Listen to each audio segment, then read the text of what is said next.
Good morning, everyone. Welcome to my online English class. Today, I'm going to explain you the poem Wind taken from Beehive, Unit 2 for Class 9th, prescribed by NCERT. The poem has been written by Subramanya Bharati. First, let's read something about the poet. Chinnaswamy Subramanya Bharati, also known as Mahakavi Bharati, was a Tamil writer, poet, journalist, independence activist, a social reformer, and a polyglot. A polyglot is a person who knows several languages. He was a pioneer of modern Tamil poetry and is considered to be one of the greatest Tamil literary figures of all time. He was an outstanding writer of the nationalist period who is regarded as the father of modern Tamil style. Now let's begin with the poem Wind. Wind, come softly, don't break the shutters of the windows, don't scatter the papers, don't throw down the books on the shelf. There, look what you did, you threw them all down. You tore the pages of the books. You brought rain again. You're very clever at poking fun at weaklings.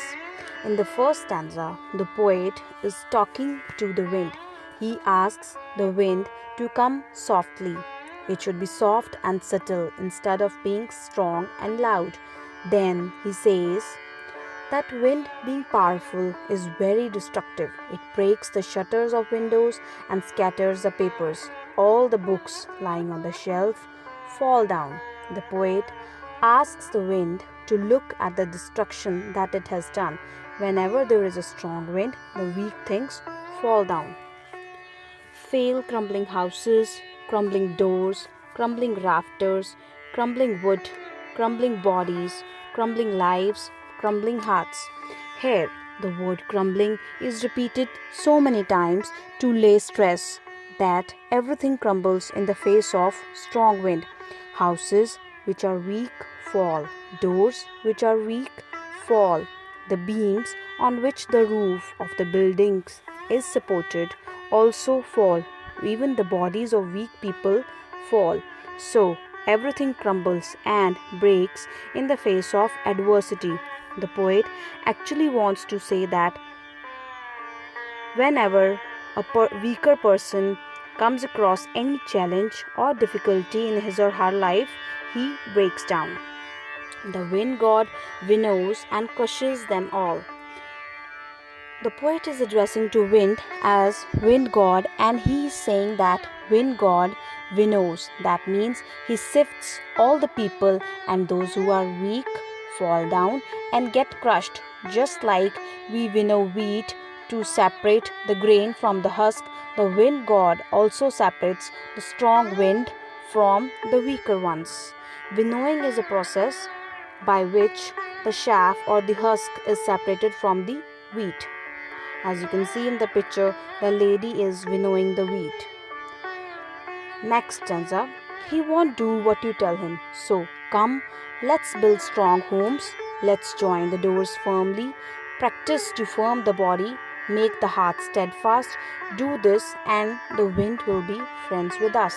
The poet wants us to make friends with the wind, that is, the challenges in our lives. He says that our problems won't listen to us. They will always come. We have to be prepared. Hence, let's close the doors of our house firmly so that wind cannot come in, and let's make ourselves stronger enough physically and mentally so that we can face these challenges, and once we are stronger, these problems, these difficulties will be our friends. The wind blows out weak fires. He makes strong fires roar and flourish. His friendship is strong. We praise him every day. In the last stanza, the poet says, we praise wind god every day. He says that weak things get finished and stronger ones flourish and grow to become more stronger. Once we are stronger, we can overcome the challenges and become friends with them, and then all will be happy that we had these challenges in our life because they helped us become stronger and better. So, this was the message that the poet Subramanya Bharati wanted to give us through his poem. Now, let's have a look on the literary devices used in the poem. If we talk about the rhyme scheme, the entire poem is written in free verse. There is no rhyme scheme in the poem. The literary devices used are as follows. Anaphora. When a word is repeated at the starting of two or more consecutive lines, it is the device of anaphora. We can see that the lines 2, 3, and 4 begin with the word don't, and the lines 6, 7, and 8 begin with you. Next is personification. Here, wind has been personified. When the poet says you are, he is referring to wind as you. That means he is treating wind as a person. Repetition.